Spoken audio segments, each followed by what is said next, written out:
Greetings, fellow Demon Slayers. This is Taimanin Mari, and we're here today with another Action Taimanin video. Of course, my fat fucking loser finger clicked off the thing I wanted. You know, it's fucking great. This fucking shit game. I hate covering it. Alright, so we have another, well, not another, but we have the same proposal from Professor JC, so we're not going to go over the entire thing again because it's just too damn time consuming. And I really don't have the time today, but he wanted us to give the changes a look. So anything that's highlighted is what we're going to read. And if people want to see the whole thing, I'll just drop the video in the comments because we already covered this in a previous video. So he's having me share this one last time because this is kind of his final draft and he just wants you guys to comment any other suggestions you may have. So without further ado, let's get into what he's added. So let's see.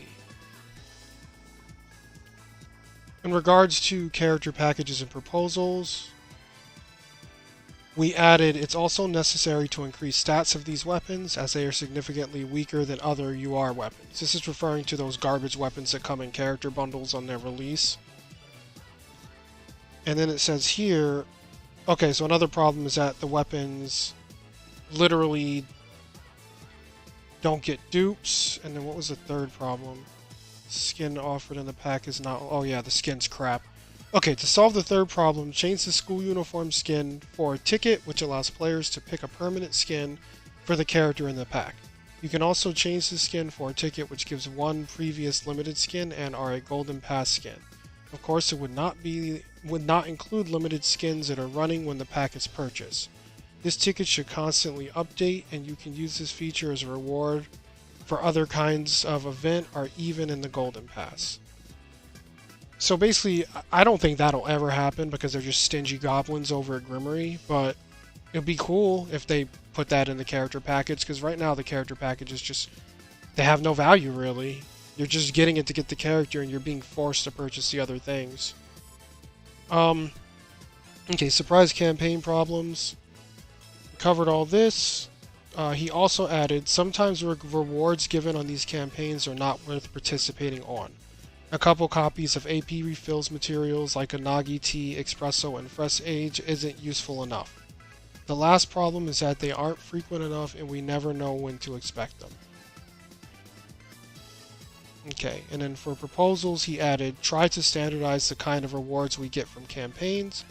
Instead of various AP refill items, just give the AP potions. 3 or 5 of them would be nice. Yeah, seriously, I don't know why they give us AP refill items when the potions will do. Okay. And then talking about events, there should always be a period of 48 hours when the AP of the event stage is reduced. This should apply to each event. I agree to this. They should do this on weekends, kind of like how they've been doing the times 10 runs every weekend, because that's kind of become a thing. For one, I think the times 10 run should just become standard instead of it just being tied to the weekend, because what's happening is the game isn't really worth playing except on Saturday and Sunday now, at least in my opinion. And as far as this, yeah, every event, I wouldn't say every weekend of the event, but maybe like the last weekend of the event, or maybe the middle week, because they're usually here for 3 weeks. They should have a 48-hour like reduced AP for the event to allow people to get it done. I'd say let the first week not have the half off, and then the second week, yeah, have the half off. That way, like people who have pots can burn through it like they always do, and then people who don't can do the half off for the second weekend, and then the last week will be for any stragglers who maybe didn't finish it and just or they're like taking their time and savoring the event for whatever reason because they're all bad box events. But yeah. I think that'll work out. I like that proposal.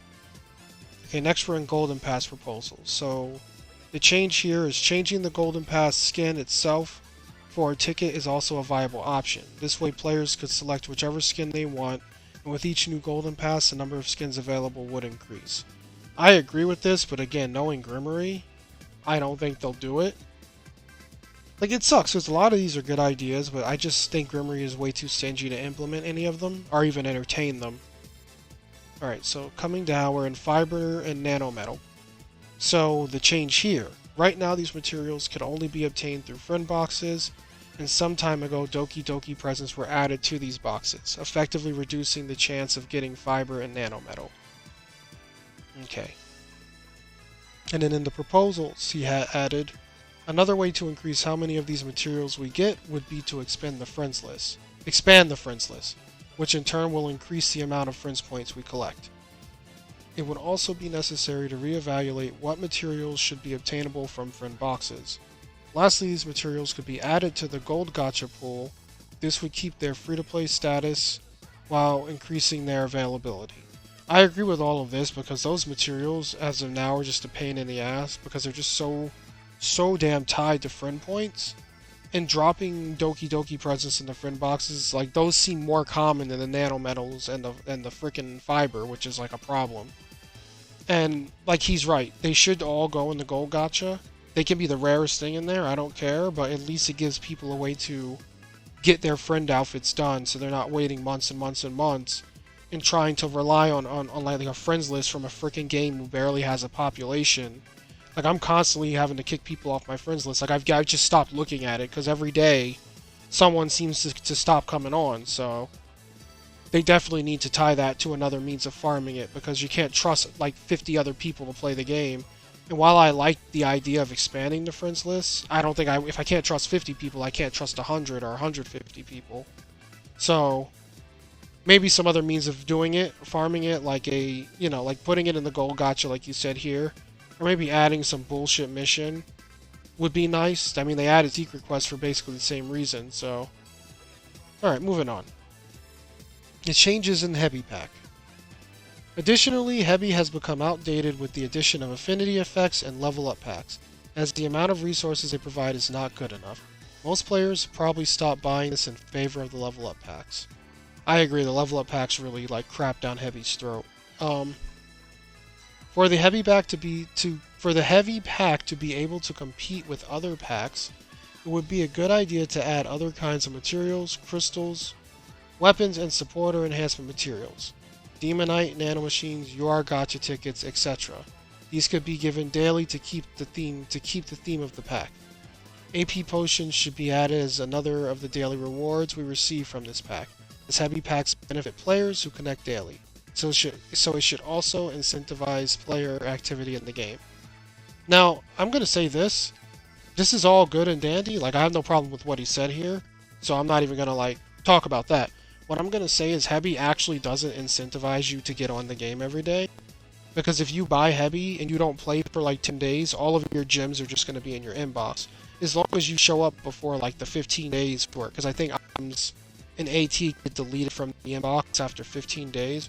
As long as you show up like 3 times a month, you'll get all your gems for Heavy as long as you paid for it.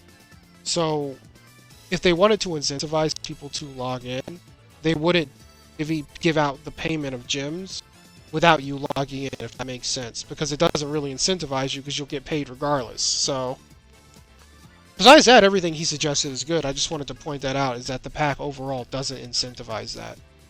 It just pays you because, you know, that's what it does. Okay. Secret daily mission problems. So a change here. These stages can only be tackled once per day with each character. So it's just a partial solution for the lack of challenging content. I agree, and it's not even very challenging. It's more annoying with garbage Taimanin spam. We really need challenging content. The rest of this is all the same.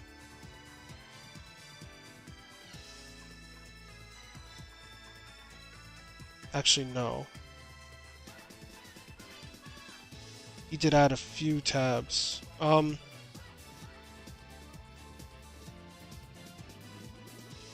Okay. I'm pretty sure the last one stopped at limited costumes. Yeah, this he didn't have, so I guess I'll read from here down. God damn it, JC. Alright. Okay, Alright, hard content problems. One of the most important aspects of any game is providing players with some kind of challenge where they can use all their resources to prove their mastery in the game. Right now, there are 3 types of challenging content: Arena Tower, Event Bonus Stages, and Secret Quests. Each one of these having a specific mechanic which makes them difficult in different ways. Enemies in Arena Tower have the highest HP and deal the most damage in the game, Event bonus stages have more enemy waves than other stages. Secret quests come with different sets of enemies which require different strategies. All of these have restrictions or effects which increase their difficulty. Right now, players can only play Arena Tower and bonus stages once because Gremory is a freaking retard, which is one of the reasons players say there's not enough challenging content. Secret quests, on the other hand, are challenging, but they are farming stage most players want to clear every day. This is counterproductive, as stated in Section 15, Secret Daily Mission Problems. Proposals for hard content. Probably the easiest way to deal with the lack of challenging content where players can test their skills would be to make Arena Tower stages replayable, but we have already been told that there are no plans of that happening in the future. This Gremory's evil. Even so, I insist that you reconsider implementing this option, as it's probably the easiest solution for the lack of challenging content. This is true, because it would at least give people a way to theorycraft what to do, but if the tower comes back with no rewards and they do repeat, then it kind of becomes an issue of it's still not worth doing once you beat it once. Because if you don't care about just running it to beat the crap out of it, it's not going to matter. You would just be getting nothing and you wouldn't want to play it. Okay. Wow. Oh, I'm so tired, guys. I'm so sorry. I'm all over the place. I don't even want to do this. Alright, regarding secret quests, in the section 15.1 Secret Daily Mission Proposals, I already give a thorough explanation of what to do with these. Enabling a way to complete the runs of multiple characters in one go is essential. I do remember reading that. I don't think Gremory will implement that because it seems like they want you to be able to clear it per girl to gateway the enchanting mats, which is corny of them because all it does is cater to people who wail and have every character, or people who like use their gems to get characters. But the problem is like you're either going to be passing around your gear and you end up wasting a monumental amount of time in the menus and not really playing the game, because it takes me roughly a minute and a half, 2 minutes to change gear if I include like loading screens and stuff, but then I clear the mission in less than a minute. So I'm literally in the menu more than I'm playing when I do secret quests with all my characters, and I have everyone currently. So my solution is just to not do it, because I don't want to waste my time on AT.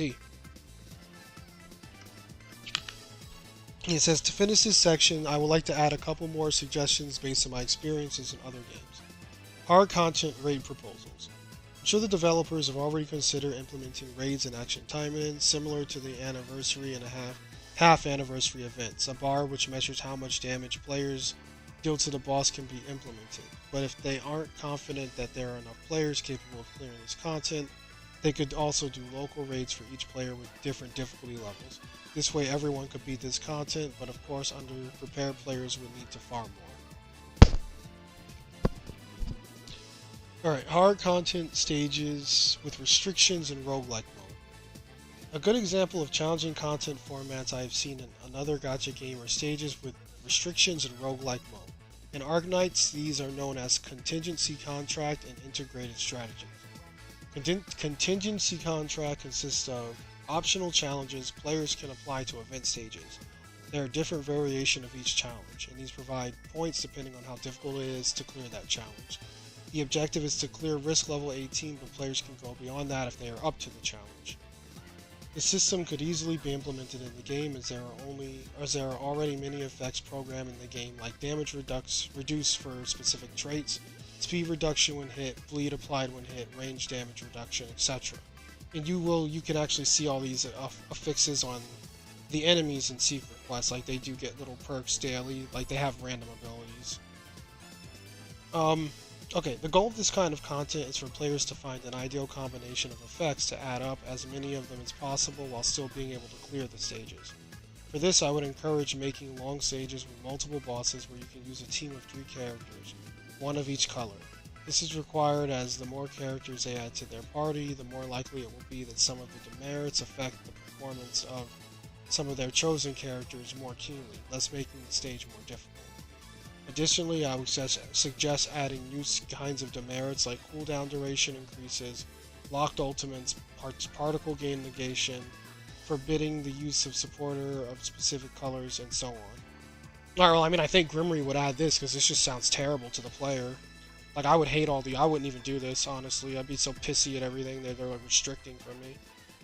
The rewards would need to be like amazing, or I would not bother with this at all.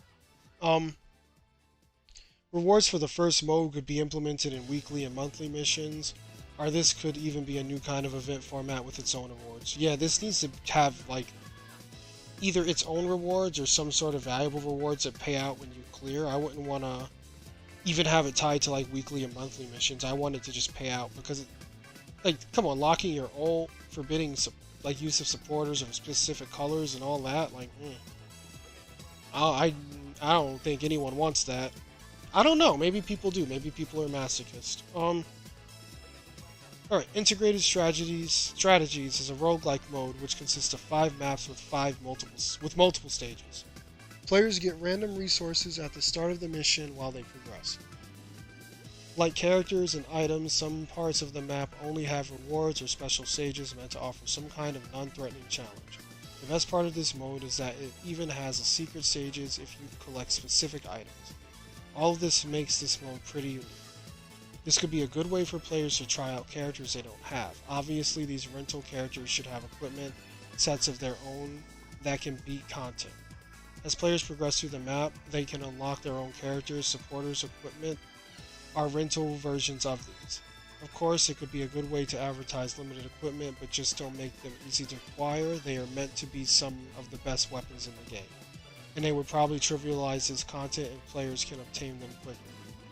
For the second mode, it would be necessary to give good rewards each time a player beats this challenge, but they cannot be too good as this mode is not meant to be tackled as many times as the player wants.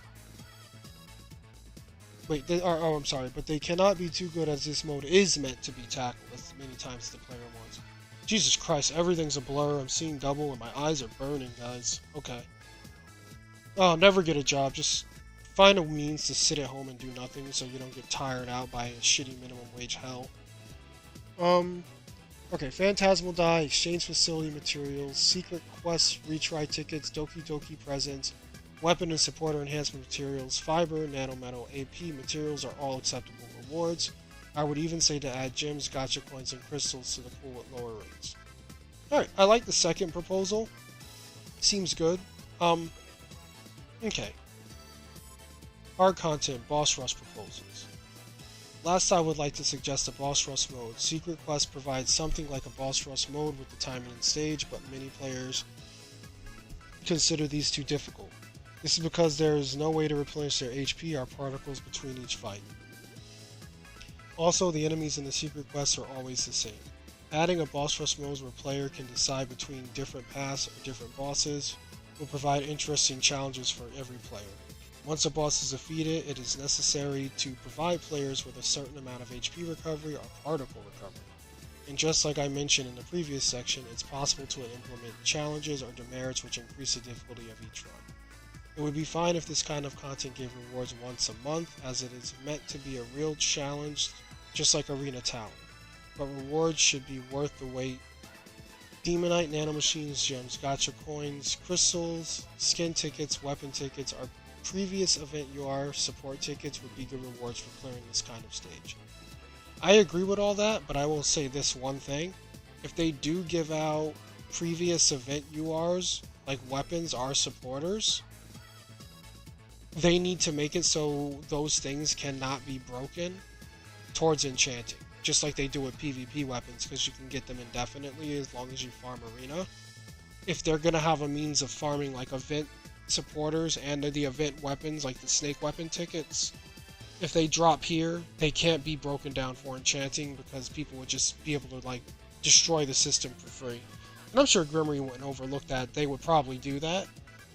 So that's the only thing I could see here, because you know they're not going to let us just get like URs to break for free, because that's why the PvP weapons don't break down for enchanting.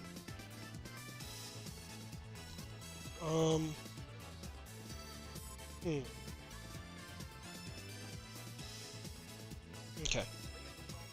Schedule problems. Action Taimanin used to have 2 servers, one for Japan and another one for global. At some point it was decided that both servers would merge. This was very troublesome for global players, as the schedule was pushed forward and many events were skipped. As a result, players from the JP server got an advantage over global players, and they had more copies of certain supporters. But the most important problem that came with the server merge was that global players had to adapt to the Asian gacha game business model, in which the main difference is the lack of a schedule. Global players are used to predicting what's to come in the game for at least a year, and they plan on how to spend resources accordingly. Proposals for that. Set up monthly calendars so that players know what to expect. If you want to keep new content a surprise, it's fine not to mention the name of the event or its specification.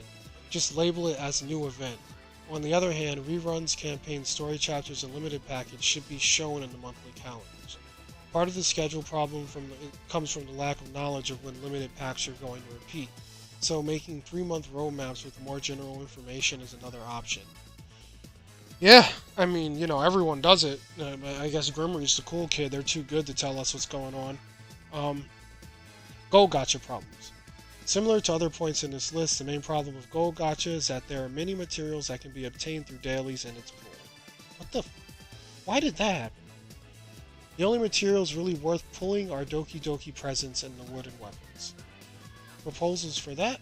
Change the materials in the Gold Gacha pool. Adding Nano Metal, Fiber, Operational Plan, and Phantasmal Die would be valuable enough for players to pull on the Gold Gacha. Increase the rarity of daily material up to their gold variant would be another good option. Lastly, adding rare supporters and weapons to the pool will provide players an additional option to get enchantment materials, which incentivize players to roll the Gold Gacha. Now again, as far as rare supporters and rare weapons, I don't know why those are banner only, because I've never played a gacha game where you can't just get rares for free.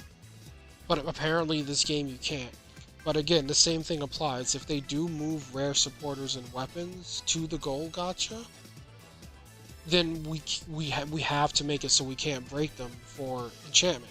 Because Gremory won't want freaking 900 millionaires over there, because Ultra has the gold cap. The gold cap in the game is 999 million. Someone with that much gold could just full enchant the roster.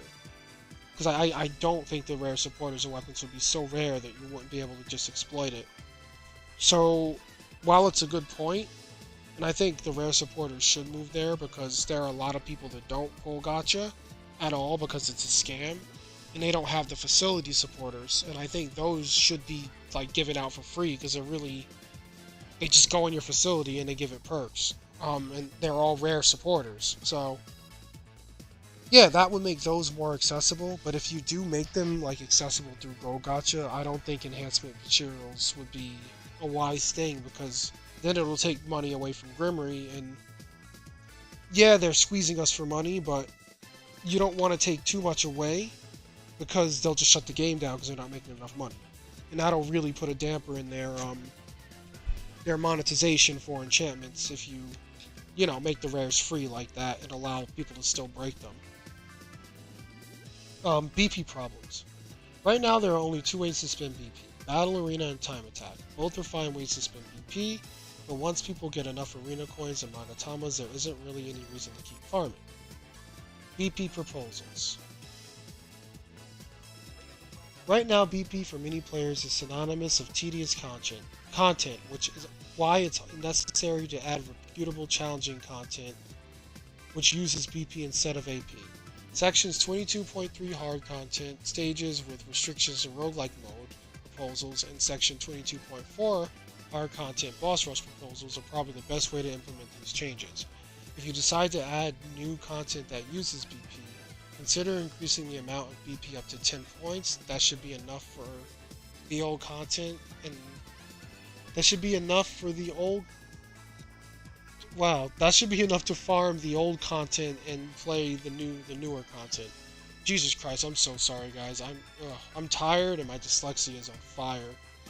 Oh man. Okay, another thing with making the BP regeneration allow it to go up to 10 is that it would help arena mains, because right now what arena players are doing is they're waking up like every 4 hours or so at night to be able to run their arena points, because it caps at 5. I personally think it should just cap at 10, so that way you can check your phone twice a day, because it's every 10 hours it would fill up. So instead of having to come back every 5 hours, every like 4.5 hours, it would just be every 10 hours, so you'd only really have to check the game like 2 times a day if you're just trying to rank an arena. So that's another food for thought. Like, I think overall the BP cap should be 10, not 5, because even when you regen your BP, it caps at 10. So I don't know why it does not regen to 10. Overall, I like the BP also being used for these other modes that may never happen, but if they do, it would be a good way to gateway them. Like, oh yeah, you pay some BP, you go in. Because BP is literally useless, and they need to find more uses for it. Collaboration problems. Due to the nature of the IP, it may be difficult to find partners who are willing to collaborate or that fit into the family-friendly approach of action Taimanin. And taking into consideration that new characters are added permanently to the game, I see how this could be conflicting, as most collabs on gacha games are meant to last for a limited amount of time. My only thing with the collab is these people, Gremory seems to think people should contact them for a collab when they're tiny. They should really contact other people. But let's see what the proposals say. Start with internal collabs from Lilith. There's a big amount of players who have already played other titles from Lilith, and getting the IP shouldn't be a problem. It's not viable to add characters from other IPs to the game. Then it would be acceptable to add only their outfits, as well as weapons and supporters. Players are already used to having limited supporters and not seeing them back for a while. It's also well known in the gacha community that whatever comes in a collab may not return in the future. So players wouldn't be missing that much if it's just supporters and weapons.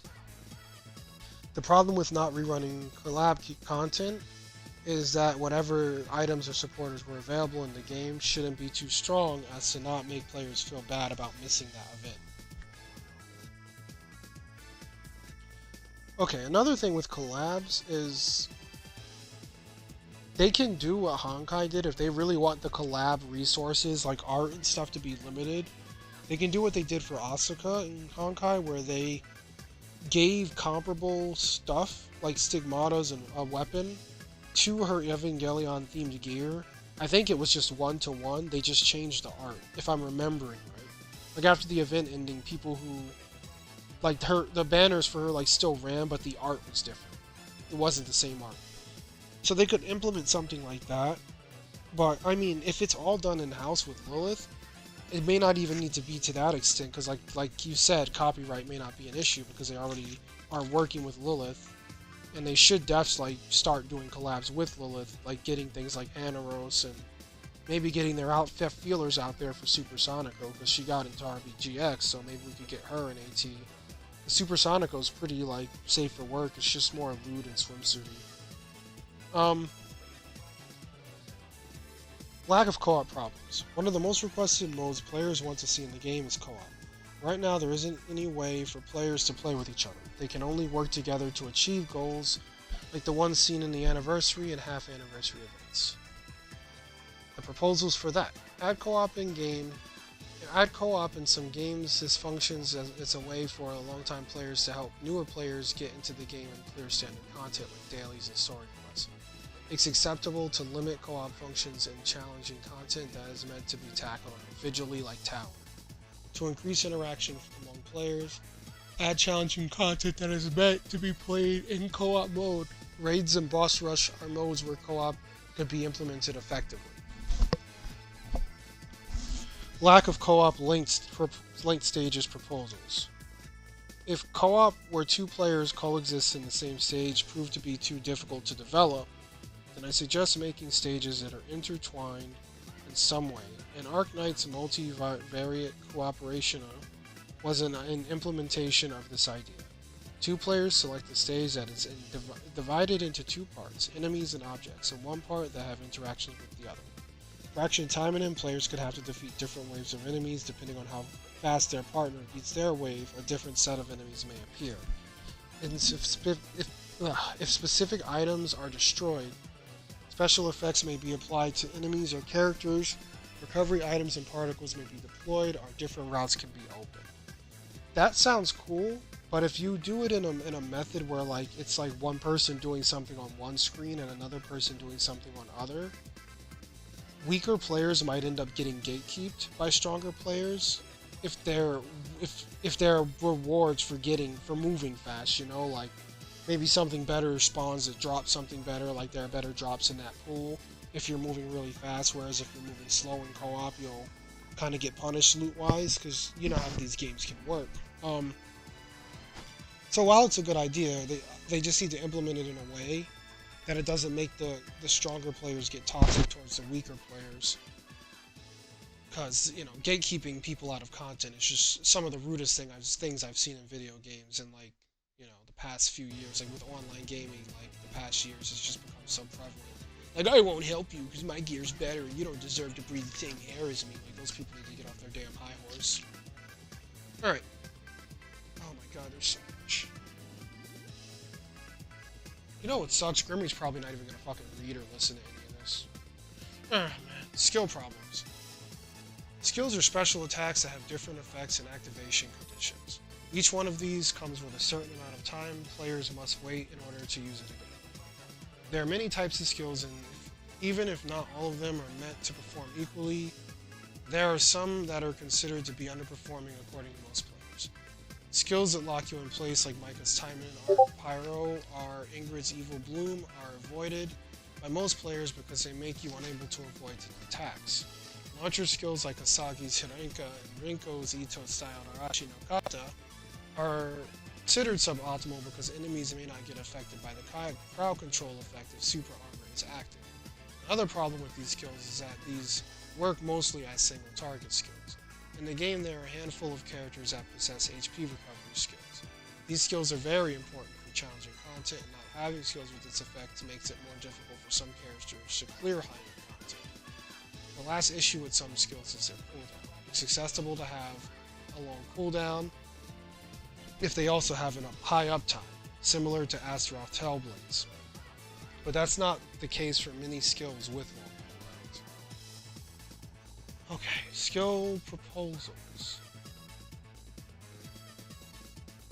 The easiest way to rebalance skills that lock you in place is to add a function that cancels the skill. That way, whenever it's too risky to keep attacking, players may reposition themselves. Yeah, you know, like maybe being able to dodge cancel them. Another viable option is to add invincibility, HP recovery, or super armor and defense up effects to these skills. For launchers, the most important thing to do is guarantee that enemies will be affected by the skill. Doing a first attack that breaks the enemy's super armor and then doing the launch attack would make these skills more effective. Similar to supporters, a small AoE wave coming from the character can be implemented to break the enemy's armor. Additionally, it's important to decide what is the function of the launcher skill. Is it to provide crowd control or to focus on enemy to kill effects? If it's the first, wow, oh man, sorry guys. If it's the first, then increasing the range of attacks so that more enemies get up in the air. If it's the latter, then increase the speed of the attacks so that they shred whatever gets in its way. Talking about HP recovery skills, make sure that all characters have at least one skill with this effect, and that their cooldown is either fast or medium speed because it loses effectiveness as the cooldowns are too long. For cooldowns, reduce the cooldown of skills with low uptime, even if they are very powerful. Players won't be able to use them consistently enough, and they would be forced to play the cat and mouse game.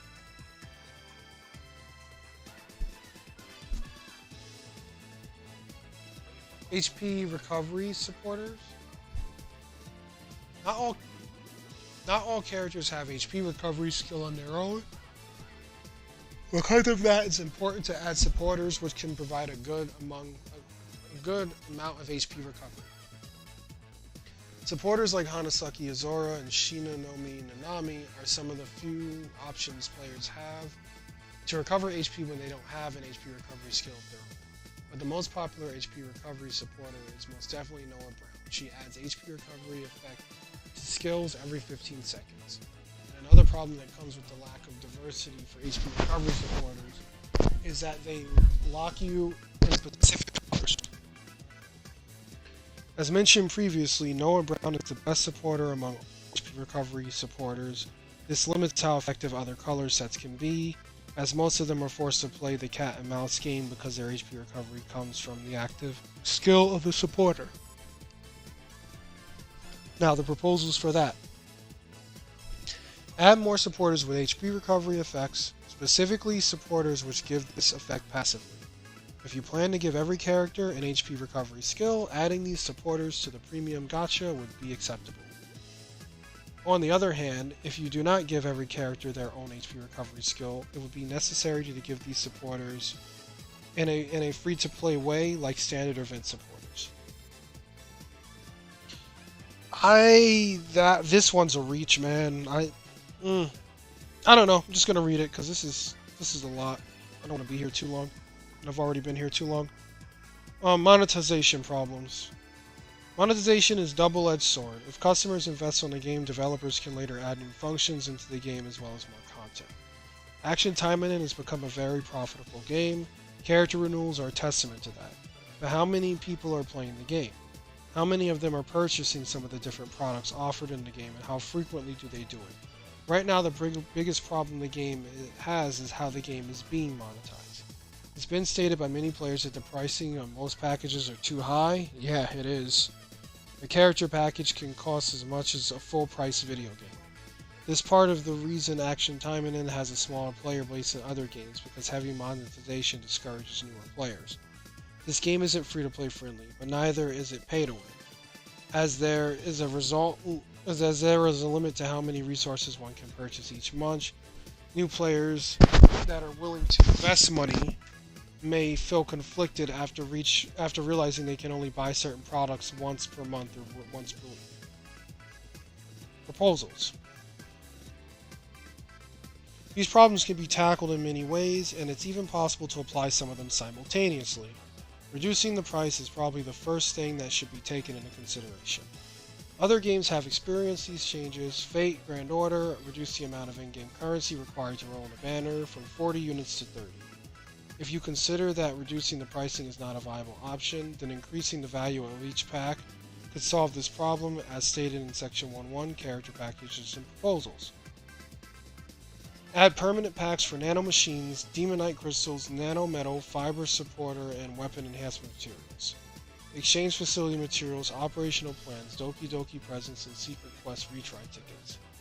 Not all players are willing to spend their time playing the game until their character can tackle the most challenging content. It's fine to allow players to get these resources using money if they want, as the only advantage it provides is saving time.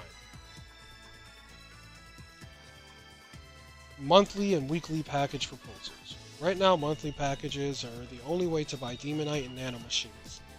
If these items were to be added to different packs, the limited packages would lose their value. To prevent this from happening, it would be ideal to renew the limited time packages so that players find them appealing. It's important to make sure that these deals feel like they have an identity of their own and that they actually feel limited, because right now the only limited aspect of these is that they can only be purchased a limited amount of times per week or month. I suggest adding 3 limited packages with different supporters and weapons from the standard pool, along with demonite and nano machines. These could be divided by color. Additionally, limited supporters and weapons could return in the monthly package tab, but if you consider that they are too valuable to be given that way, then you could add a new kind of ticket which gives a random supporter or weapon from the limited pool. Other monetization proposals. Take into consideration my personal experience on other games. I notice that I spend more money on games that offer good deals at a lower price, similar to Heavy, but with better long-term value. I would advise not focusing on monetization of characters, but monetization of resources to strengthen characters. You want your game to be as free-to-play friendly as possible while keeping ways to monetize the game. The best way to do this is with deals similar to the Heavy Package and Golden Pass, cheap packages that give good amount of available resources to players. Most players prefer to spend the money on packs which offer guaranteed resources instead of gems for a chance to get something in the gacha. Okay. If they don't, even acknowledge this, I'm just done with them. Because, just having to read through this and dreading them not acknowledging it, I just feel like it's such a monumental waste of time. And this man has put in so much effort here. And like I said, I didn't cover the whole list because we covered, everything up to 21, I believe, before. So, I'm only reading what he added here, and it's just so much. And it really just shows you how god-awful the game is right now, which just makes me feel like shit, and how many things are actually wrong, like seeing it all thrown in front of us. I'm happy he did it in a civil way, because my patience is so short for Gremory right now that I definitely could not have been this civil, so I appreciate that, JC. Let's read the closing, and then we'll stop the video. I know this letter is very extensive, and many things I described as problems may be considered monetization techniques. I hope that you would take all that I mentioned into consideration and decide to apply some of the solutions mentioned or solve any of these issues however you see fit. I know the game won't change significantly, with just 1 or 2 updates, but I'm eager to see what suggestions you put into the game after the 2nd year anniversary. Thank you very much for everything you do, Professor JC. Okay. So, I don't want to really, like, being super negative. Like, you all know I hate Gremory. I just hope they give this a chance. That's all I can say. Like, I hope they look at it and at least, like, take it to heart. They don't have to copy the proposals here verbatim, but if they just look at the issues that are listed and do their own thing, I'd even appreciate that, because I don't trust them to do it. I really don't. Either way, that's the video. Sorry, I'm sitting here reading this, but the reason for sharing is Professor JC is gonna send this. It's the final draft, and he just wanted any last opinions before this goes out. So if you guys want to comment any problems or any issues with the game, now's your time to do it, because this is probably going to be the last time we talk about this list on the channel, as it's going to get emailed to Gremory. So with that, thank you, JC, and sorry guys, I'm insanely exhausted and reading through this. It was just like a sea of letters, and Jesus Christ, we got through it. But sorry for like this lisp and the stuttering. I'm just, oh my god, I'm so tired. So I'm gonna go get some sleep. If you liked it, like and subscribe. Be sure to hit the bell, because the algorithm is like playing a game that never gets fixed. And hey, that actually is kind of true, because the algorithm never gets fixed.